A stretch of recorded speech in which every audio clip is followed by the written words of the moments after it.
ልክ እድሜያችሁ እንደኔ እንዲረዝም ከፈለጋችሁ ይህን ቪዲዮ እስከ መጨረሻ ማየት አለባችሁ። ለመሳቅ፣ ለመሸለም እንዲሁም ለመዝናናት ከፈለጋችሁ ትክክለኛ ቦታ ነው ያላችሁት። አሁን ሽልማት ወደሚያስገኘው ጥያቄ እንሄዳለን።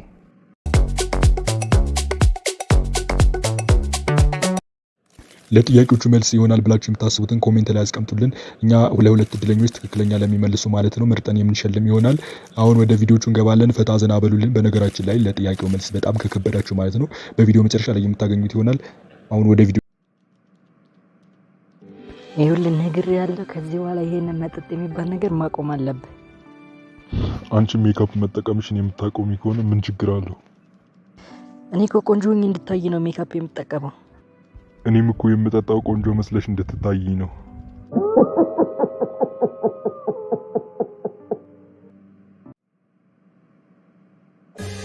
አቤል አሁን እንዴት ነህ? ሰላም ነህ አይደለ?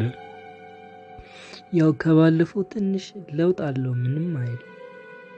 በጣም ጥሩ። አሁን የመጣሁት ጥሩም መጥፎም ዜና ይዤ ነው። እስኪ ከመጥፎ ጀምራ። መጥፎ ዜና በህይወት ለመኖር ሁለቱም እግሮች መቆረጥ አለባቸው። ኦ ጌታዬ ሆይ ምን በድዬ ይሆን? እሺ ጥሩ ዜናውስ ምንድነው? ጥሩ ዜናው ደግሞ እዛ ጥግ ላይ ያለው በሽተኛ ነጠላ ጫማን መግዛት ይፈልጋል።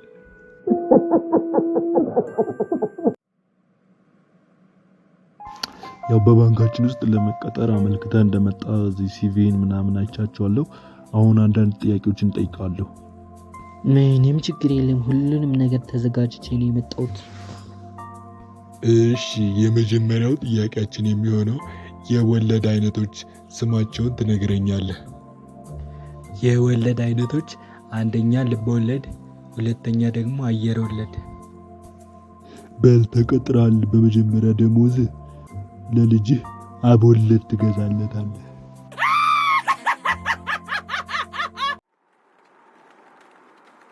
ቦታው ግን እንዴት ነው? በጣም አያምርም? ወደድሽው አይደለ? በጣም ወድጄዋለሁ። በጣም ነው የሚያምረው። ብዙ ነገር አወራን፣ ብዙ ነገር ተጫወተን። እኔ የምልህ ስራህ ምንድነው ግን? በጣም ይገርምሻል፣ ፖለቲከኛ ነኝ። ለዛም ደግሞ በጣም ታማኝ። ኧረ እባክህ አይደለ? አንቺስ የምትሰሪው ስራ ምንድነው? እኔ ደግሞ ሴተኛ አዳሪ ነኝ፣ ደግሞ በዛ ላይ ድንግል ነኝ።